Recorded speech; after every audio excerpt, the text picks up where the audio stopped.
लोग भगवद गीता के 3रे अध्याय के 29वें श्लोक को देख रहे हैं।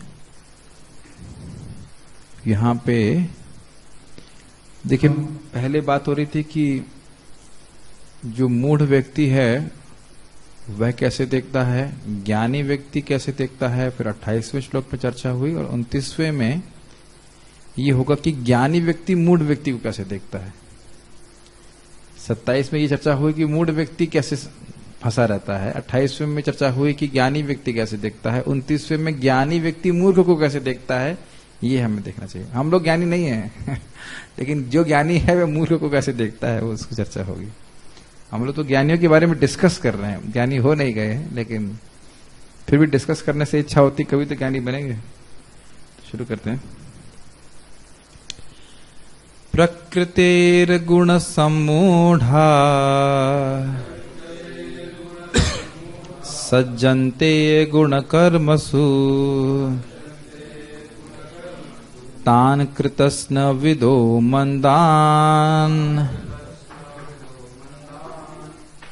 अकृतस्न विचाल्यते, सॉरी विचालयेत हो गया। माया के गुणों से मोहग्रस्त होने पर अज्ञानी पुरुष पूर्णतया भौतिक कार्यों में संलग्न रहकर उनमें आसक्त हो जाते हैं। बहुत गंभीर लाइन है। यही मेरी जिंदगी है, ये पत्नी है, ये बच्चे हैं, ये जीवन है, यही सब संसार हमारा जो है बस ये है, इसके परे कुछ नहीं। हम लोग तो थोड़ी भक्ति कर रहे हैं, सुन रहे हैं, इसलिए महसूस होता है, लेकिन जो लोग भौतिकतावाद में हैं उनका बस उनके परिवार से बाहर कुछ भी नहीं सुनाई पड़ता। और जब हम लोग भक्ति में नहीं थे तब हमारी भी यही चेतना थी, यही हमारी रियलिटी है। समझ पा रहे हैं इस शब्द को इंग्लिश में? यही मेरे जीवन की सत्यता है, इससे अधिक, इससे बाहर कुछ नहीं है। समझ रहे हैं? तो यह है हमारे स्पेशली प्रकृति के मोहग्रस्त होने से की अवस्था। वास्तवतः हमारा ये जो भौतिक जीवन कैसा है, एक क्षण की तरह है कि नहीं? ये जीवन जो है तो ऊपर से देखने की बजाय ऐसे हवाई जहाज से देखते हो आप ऊपर, छोटे से जीवन को बस यही बहुत महत्वपूर्ण है, ये सारी सिचुएशन बहुत महत्वपूर्ण है, इसी में बहुत अच्छा बनना है, इस प्रकार से व्यक्ति सोच रहा है। जैसे कंस ने जब सुना था कि देवकी का पुत्र उसको मारेगा तो तुरंत देवकी को मारने चला गया। तो इस पे वसुदेव जी जो है वो एक आर्ग्यूमेंट करते हैं, उसे समझाते हैं सिद्धांत कि देखो, जैसे एक पद रखने के पहले, एक पांव रखने से आगे बढ़ाने से पहले हम पहले एक पांव को जमा लेते हैं, उसी प्रकार से अगला जन्म, मतलब अगला शरीर तो पहले से निश्चित हो जाता है आपके कर्मों के अनुसार, वो मिलेगा ही। तो इसलिए राजा का देह तुमको जो प्राप्त है ये तो तुमको छोड़ना ही पड़ेगा और अगला देह तुम्हें प्राप्त होगा ही, इसलिए देह त्याग से इतना मत घबराओ। कहने का अर्थ है कि ये जो शरीर प्राप्त हुआ है वो तो आज हो सकता है आज ही छूट जाए, ये भी कहा नहीं जा सकता। तो रियलिटी क्या है, जो सत्यता क्या है, उस पर विचार करना चाहिए।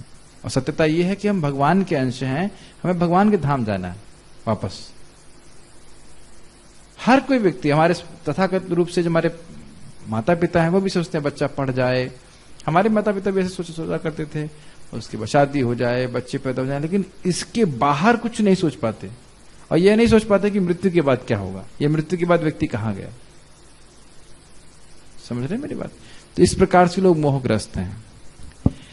यद्यपि उनके ये कार्य उनमें ज्ञानाभाव के कारण अधम होते हैं, किंतु ज्ञानी को चाहिए कि उन्हें विचलित ना करे। जान रहा है कि इन कार्यों से कुछ होने वाला नहीं है, लेकिन विचलित ना करे, वह अपनी भक्ति आगे करता रहे। लेकिन इसके बहुत सारे पक्ष हैं, तो उसकी चर्चा हम करेंगे गीता भूषण टीका। यह श्लोक 26 में प्रारंभ किए गए विषय का उपसंहार करता है। जो लोग मिथ्या अहंकार से मोहित होते हैं, जो प्रकृति का कार्य है, प्रकृति का कार्य मतलब प्रकृति का रिजल्ट है, मिथ्या अहंकार प्रकृति की सृष्टि है, और अपने को शरीर मानते हैं। जैसे कोई व्यक्ति भूतग्रस्त हो जाए तो वैसे व्यक्ति शरीर और इंद्रियों के कार्यों के प्रति आसक्त हो जाते हैं। कहने का अर्थ क्या है, जब कोई व्यक्ति भूत से ग्रसित हो जाता है तो उसके, आपने कभी देखा है भूत से ग्रसित व्यक्ति को? हमने खूब देखे हैं। तो जैसा भूत चाहता है वैसा वो चाहता है, जैसा भूत आज्ञा देगा वैसा वो करने लग जाता है। उसी प्रकार से मैंने आपको समझाया था कि मिथ्या अहंकार के कारण हमारी इंद्रियां कहती हैं कि हमें संतुष्ट करोगे तो तुम संतुष्ट हो जाओगे, तो ये मिथ्यांकार रूपी जो भूत है उसके द्वारा हम लोग फंसे हुए। ये समझ में आती है बात? पूरा जीवन हम इसी में बिता देंगे कि हम अपनी इंद्रियों को कैसे संतुष्ट कर सकते हैं, और ये नहीं समझ पाएंगे कि हम संतुष्ट हुए कि नहीं हुए। यही बात भागवत में आ रही है कि नारद जी प्रश्न करते हैं, आएगा पढ़िएगा, क्यों भाई आप अपने शरीर और मन को संतुष्ट करके संतुष्ट है ना? व्यासदेव को पूछते हैं। मतलब कहने का अर्थ ये है, प्रभुपाद जी आगे समझाते हैं बड़ा सुंदर तात्पर्य में, कि जितने भी शास्त्र लिखे उन्होंने भागवत से पहले, वह आत्मा को संतुष्ट करने के लिए नहीं था। शरीर और मन कैसे संतुष्ट हो जाए, बढ़िया से सब कुछ चल रहे, वर्णाश्रम की व्यवस्था भी सब चल जाए, लेकिन ये बाह्य है, ये आत्मा को स्पर्श नहीं करता। हृदय को शुद्धिकरण होता है क्रमशः, लेकिन आप जानते हो कि इसमें प्राय इंद्रिय तृप्ति को ही बढ़ावा दिया गया है। तो इंद्रिय तृप्ति से क्या हो जाएगा? मन की कुछ तो तुष्टि हो जाएगी, शरीर की इंद्रियों की तो संतुष्टि हो जाएगी, आत्मा को क्या मिलेगा? कुछ भी नहीं मिलेगा। तो ये बात यहां पे बोल रहे हैं कि कोई भूतग्रस्त व्यक्ति जैसे भूत की इच्छाओं को पूर्ण करने में लगा रहता है, ऐसे बदात्मा मिथ्यांकार रूपी भूत की द्वारा ग्रसित होकर के इंद्रियों के तर्पण में ही लगा रहता है। मेरी भाषा समझ में आ रही है? इंद्रियों का तर्पण इत्यादि, हाँ, इंद्रिय तृप्ति में लगा रहता है। ये इतना कुछ सुनने की क्या जरूरत है कि सुनने के बाद फिर भूल जाते हैं, है ना? कल से बहुत समय नहीं लगता भूलने के लिए। अभी तो हो सकता है थोड़ा दूध के लिए झगड़ा हो जाए, मेरा दूध नहीं मिला तो आप देख सकते हैं कि कितना हम रोज रोज सुनते हैं, 24 घंटे सुने, दिन में ब्रेकफास्ट लंच डिनर की तरह सुने, फिर भी इंद्रिय तृप्ति की भावना जाती नहीं है। वैसे इसका मैं सोल्यूशन आपको बताना चाहता हूं, भगवान के नाम का जप। जप ऐसा है जैसे हम लोग मेडिसिन खाते हैं ना, अपने आप बीमारी हो जाती है। भाई चलो ये मालूम चल गया कि बीमार हो, इसका अर्थ ये तो नहीं कि ये बीमारी चली गई। अब ये तो समझ रहे हैं कि हम शरीर नहीं है, इसका मतलब ये तो नहीं कि अनुभूत हो गया कि हम क्या है। तो हरे कृष्ण मंत्र के द्वारा अपने आप ये देहाध्यास है, मिथ्यांकार है, ये समाप्त होने लगता है। ये बात हम श्रीमद् भागवत में भी आपको पढ़ाएंगे, समझाएंगे आगे। मैं श्लोक बोल देता हूं, यदनुध्यासनम नित्यम कर्म ग्रंथि निबंधनम। भगवान के बार बार ध्यान से ये जो कर्म ग्रंथि है, मिथ्या अहंकार है, ये अपने आप कट जाता है, नष्ट हो जाता है, खत्म हो जाता है। इसीलिए श्रीमद् भागवतम प्रथम स्कंद दूसरा अध्याय। तो आप इसीलिए बार बार भगवान का नाम जप करना चाहिए। इसलिए मतलब जैसे जैसे प्रेम भक्ति बढ़ती जाएगी, ये अध्यास, शरीर का देह के प्रति अध्यास है, ये समाप्त होता चला जाएगा। स्वाभाविक रूप से हमारा कोई अपमान करेगा तो हम प्रभावित नहीं होंगे, अभी तो स्तर पे नहीं है, लेकिन जैसे कपड़ा फट जाए तो हमें कोई फर्क नहीं पड़ता, ऐसे शरीर का भी के प्रति कुछ हानि भी होगी तो जो उच्च कोटि के भक्त हैं उन्हें कोई फर्क नहीं पड़ता, क्योंकि उस देह के अध्यास से पूरी तरह से मुक्त हो चुके भगवान की भक्ति करके। ठीक है? तो जो आत्मा के पूर्ण ज्ञान से युक्त है, उसको कम बुद्धि वाले लोगों को, जो आत्मा के ज्ञान में मंद है मतलब समझ नहीं रहे, उनको विचलित नहीं करना चाहिए। ऐसे ज्ञानी को, उन व्यक्तियों को यह कहकर कि तुम विशुद्ध चैतन्यानंद हो, तत्व ग्रहण कराने की इच्छा नहीं करनी चाहिए, अपितु उनकी रुचि के अनुसार उन्हें वैदिक कर्मों में नियोजित करना चाहिए। तो ये बात आप मेरे ख्याल से आप समझते होंगे, क्योंकि उनका अधिकार ऐसा नहीं है कि वह आत्मा के स्तर पर कार्य कर सकें, तो इसलिए बेहतर है कि वह कर्मों में नियोजित हो, वैदिक कर्मों में। क्रमशः हृदय शुद्ध होगा तो वह ज्ञानी के स्तर पर आ सकेंगे। Does it make sense?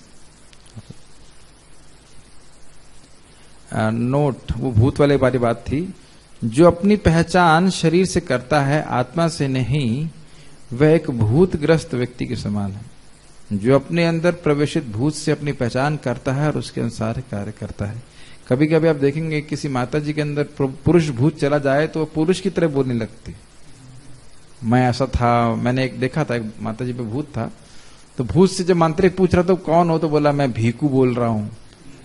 अब भीकू बोल रहे हो? अरे भीकू तो माता जी तो बोल रही हूं, बोलना चाहिए, लेकिन बोल रहा है मैं तो भीकू बोल रहा हूं, ऐसे करके। और उस भूत का भी मिथ्यांकार समाप्त नहीं हुआ था। बोला तुम कैसे मरे थे? अब यह प्रश्न कितना असंगत है। अगर कोई व्यक्ति मर गया तो उससे प्रश्न किया जा सकता है कि तुम कैसे मरे थे। ये बात समझ रहे हैं? अब वो भीकू साहब बोलते हैं मैं जो है कार के नीचे आके मर गया था। आपको कुछ लॉजिक समझ में आ रहा है? इलॉजिकल है। वह भूत भी देखो, भूत भी कितने मिथ्यांकार से प्रभावित है। वह कह रहा था कि मैं कार के नीचे आके मर गया था, अगर तुम वाकई मर गए थे तो कैसे बता रहे हो कि तुम मर गए थे? आप मेरी बात समझ पा रहे हो? सच में मरा था वो तो, प्रेत तो ऐसे ही तरह के होते हैं। तो जो उसको याद था कि मैं मर गया था, लेकिन इस नेचुरल सी बात है कि कौन मर गया। उस भूत को पूछोगे तो कौन मर गया? उसको खैर तत्व ज्ञान देने की बात हमारे पास समय नहीं था, लेकिन कौन मर गया? तुम शरीर तो पहले से मरा हुआ है।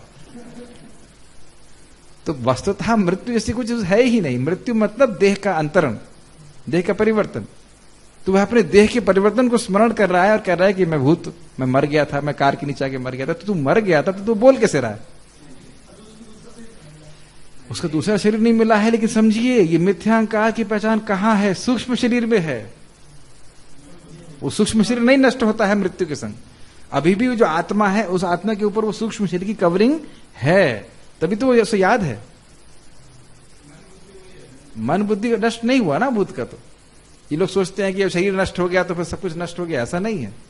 फिर शरीर धारण करना पड़ेगा। जब तक ये सूक्ष्म शरीर नष्ट नहीं होगा तब तक वापस बार बार जन्म लेना पड़ेगा। ये कैसे नष्ट होगा? भगवान की भक्ति करके। माइक लीजिए, माइक पे पूछिए, कुछ पूछो। मान लीजिए अगर हमारी मृत्यु होती है अभी, तो हमारा जो हमको अभी जो ज्ञान है, हमारी जो चेतना वो ही रहेगी ना? वो तो है, लेकिन मैं बोल रहा हूं कि जो सूक्ष्म शरीर है अगर वो नष्ट नहीं हुआ तो जो हमारा पहचान है शरीर से, उसको अभी भी याद है कि जैसा वो भिक्खु दिखता था वैसा था, मैं मर गया ऐसे करके, और मैं इसके शरीर में प्रवेश किया हूं उसको मारने के लिए ऐसे करके। तो ये भूतों की भी है मिथ्यांकार नष्ट नहीं होता। मिथ्यांकार तो भक्ति से ही नष्ट हो सकता है। नसरती प्रभु पढ़िए तात्पर्य। अज्ञानी पुरुष स्थूल भौतिक चेतना से और भौतिक उपाधियों से पूर्ण रहते हैं। ये तो लाइन क्लियर है। उपाधि मतलब मैं देह हूं। यस। यह शरीर प्रकृति की देन है, और जो व्यक्ति शारीरिक चेतना में अत्यधिक आसक्त होता है वह मंद अर्थात आलसी कहा जाता है। क्यों? इतना मुश्किल नहीं है कि वो समझ ही नहीं पा रहा वो है कौन। तो ये तो बहुत ही आत्मा के प्रति कुछ उसका कोई इंटरेस्ट ही नहीं है, ये इसीलिए उसको मंद कहा जा रहा है। हाँ जी।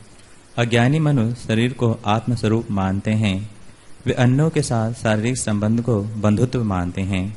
जिस देश में यह शरीर प्राप्त हुआ है उसे वे पूज्य मानते हैं, और वे धार्मिक अनुष्ठानों की औपचारिकताओं को ही अपना लक्ष्य मानते हैं। बहुत सुंदर। ये प्रभुपाद जी श्रीमद् भागवतम से बोल रहे हैं। ये स्वयं भगवान कृष्ण की उक्ति है। यस्यास्ति बुद्धि नहीं त्रिगुणे कुणपे यस्यात्म बुद्धि कुणपे त्रिधातु के यस्तीर्थ बुद्धि सलिले न करहिचित जनेषु अभिज्ञेषु स एव गोखर। कि जो व्यक्ति कहे कि भाई मेरा जो देश है जिसमें मैंने जन्म लिया है वही पूजनीय है, मैं ये जो 3 धातुओं से बना, 3 धातु का मतलब हुआ कफ पित्त और वात से बना हुआ शरीर, मैं ये शरीर हूं, और इस कारण से जो शरीर जहां उत्पन्न हुआ वह स्थान मेरे लिए पूजनीय है।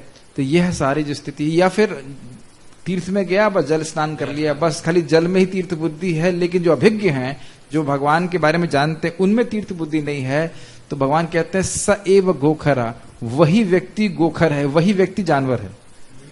क्या महाराज समझा रहे थे कि जानवर नहीं है, वो व्यक्ति जो इसमें तीर्थ बुद्धि नहीं है, मतलब जो जानकार व्यक्ति हैं, तत्वविद व्यक्ति हैं, उनके प्रति तो व्यक्ति जानवर के समान। यस्यात्म बुद्धि कुणपे त्रिधातु के। अब इसमें बड़ी सूक्ष्म बात है। क्या हम लोग शरीर की चेतना से बाहर आ गए हैं? नहीं। तो क्या हम जानवर हैं? नहीं, क्योंकि हम भगवान के से युक्त कार्य कर रहे हैं। ये क्लू पकड़ना पड़ेगा आपको कि भाई देखो, वह व्यक्ति जानवर है जो अपने जन्मभूमि को पूज्य मान रहा है। लेकिन पूज्य अगर भगवान को मान रहा है तो भले ही पूरी तरह से आत्मा के स्तर पे नहीं आया है, लेकिन वह आत्मा की क्रियाओं में लगा हुआ है। क्रमशः इसको ये सारा अज्ञान उसका नष्ट हो जाएगा। अंतर समझ रहे हैं? जो भगवान की भक्ति कर रहा है उसकी श्रद्धा दिव्य स्तर की होती। यस। ऐसे भौतिक ग्रस्त अपाधिकारी पुरुषों के कुछ प्रकार के कार्यों में सामाजिक सेवा, राष्ट्रीयता तथा परोपकार हैं। ऐसी उपाधियों के चक्कर में वे सदैव भौतिक क्षेत्र में व्यस्त रहते हैं। उनके लिए आध्यात्मिक बोध मिथ्या है, अतः वे इसमें रुचि नहीं लेते। थोड़ा समझिए इस बात को। मैं ये शरीर हूं, शरीर से संबंधित वस्तुएं मेरी हैं, ये देश मेरा है, ये समाज मेरा है, और मैं इनकी सेवा करूंगा। ये इसका आधार क्या है? शरीर को अपना मार रहे हैं, देश को अपना मार रहे हैं। समझ रहे हैं? एक्सपेंशन ऑफ मिथ्यांकार का विस्तारीकरण। अब उनसे कहो कि एक माला जप करो तो कहीं इससे क्या होगा? क्या आपको इस प्रकार का अनुभव है प्रचार में? आप लोगों को मानव सेवा को ही सबसे बड़ा सेवा मानते, देश सेवा को तो यही है, मानव सेवा ही और नारायण सेवा है। इसमें एक चीज आप मुझे उत्तर देने का प्रयास कीजिए, इससे हो क्या जाएगा? उस जो व्यक्ति सेवा कर रहा है उसको क्या मिल जाएगा? ना उसको ही संतुष्टि मिल पाएगी, बस ना अगले को भी यही तुष्टि उत्तर मैं मिल सुनना पाएगी। चाह रहा था कि वह तृप्त नहीं होगा। कितना भी कर ले वह संतुष्ट नहीं हो सकता। शरीर और मन की आवश्यकताओं को पूर्ण करना ठीक है, जरूरी होता है किस मात्रा में, लेकिन केवल इनकी इच्छाओं को पूर्ण करके व्यक्ति संतुष्ट नहीं हो सकता। व्यासदेव संतुष्ट नहीं हुए। व्यासदेव जो खिन्न महसूस कर रहे हैं, अकृत्य अपने को महसूस कर रहे हैं, अपूर्ण महसूस कर रहे हैं, तो अन्य लोग तो फिर बहुत ही हीन अवस्था में। ये बात इससे जीवन की जो मूलभूत समस्या है, जन्म मृत्यु जरा व्याधि भी, वो तो कोई संबंध ही नहीं है। ऐसा कितना भी कर लिए, जन्म मृत्यु जरा व्याधि का रोग तो खत्म ही नहीं होने वाला। इसमें एक और सूक्ष्म बात है कि इस प्रकार की जो भावना है उसमें व्यक्ति अपने आप को भगवान के स्थान में रखने का प्रयास कर रहा है। वो यह प्रस्तुत करना चाहता है कि वह सुहृद है, वह लोगों का कल्याण कर सकता है। जबकि भगवान के भक्त क्या बोलते हैं, हम आपको क्या मदद कर सकते हैं? आप कृष्ण की शरण में जाइए, कृष्ण की भक्ति करिए, कृष्ण आपकी रक्षा कर सकते हैं।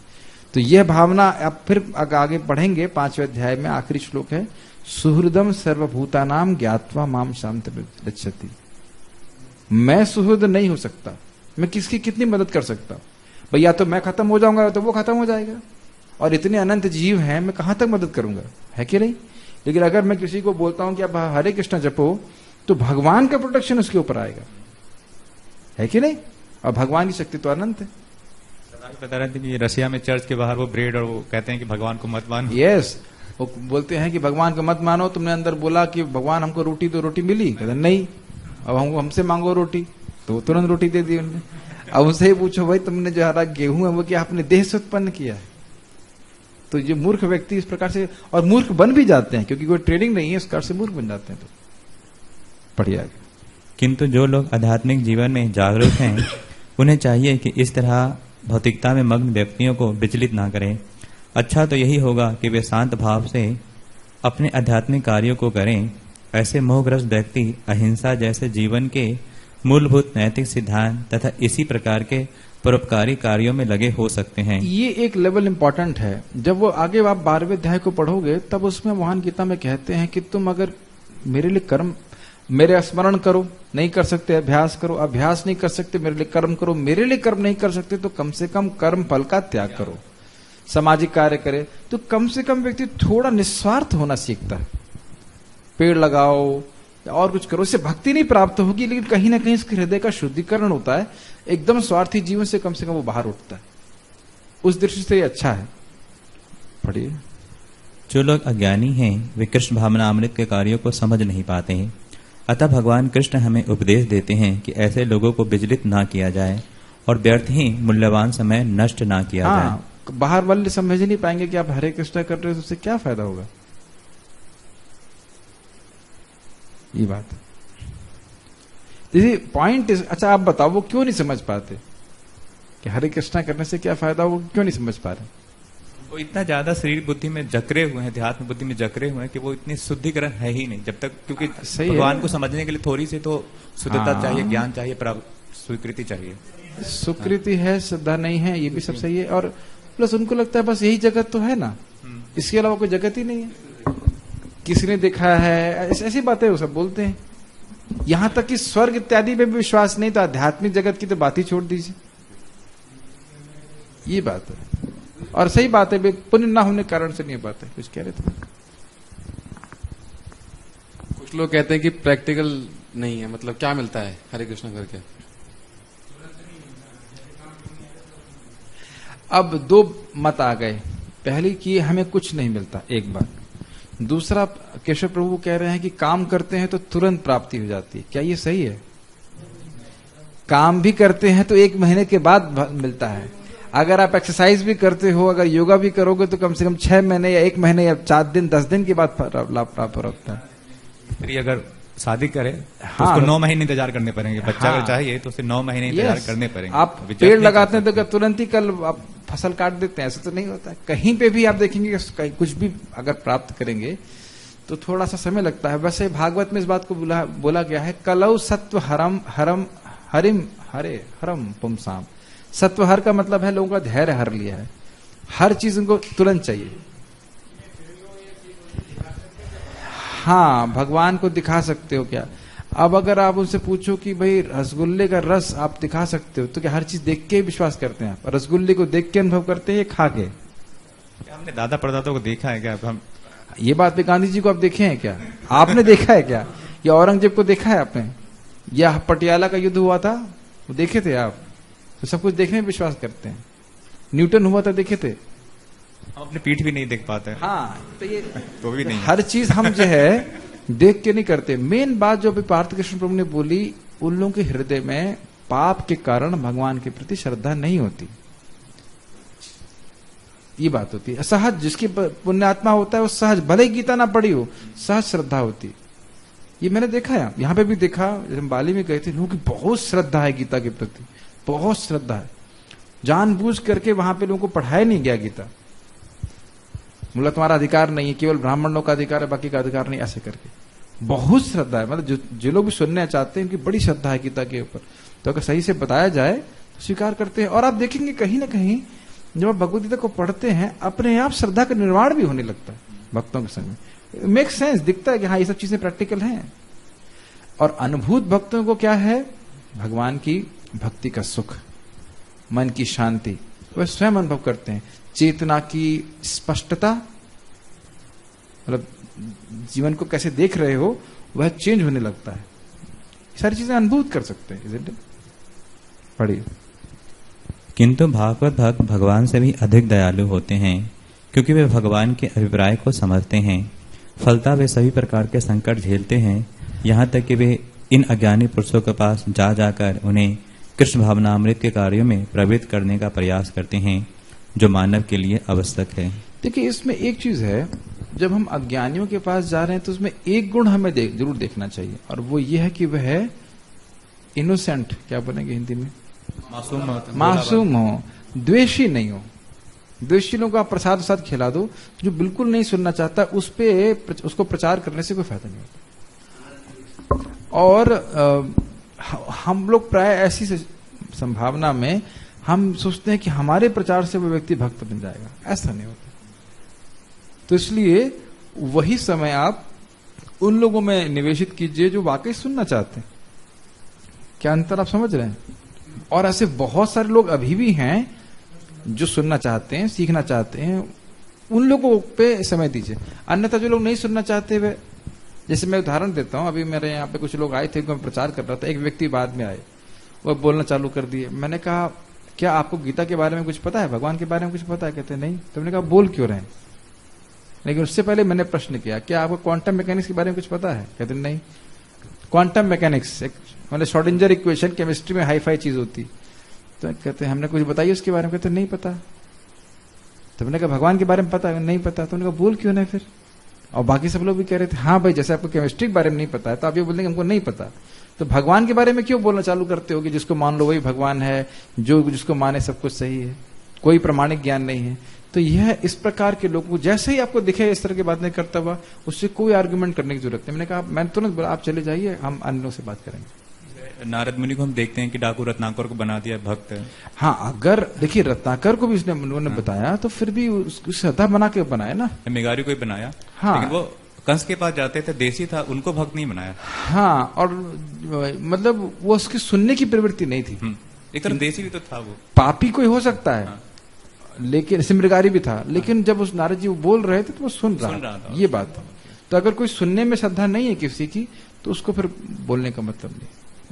उसको बहुत होगा तो प्रसाद खिला सकते हैं और कुछ कर सकते हैं। ठीक है।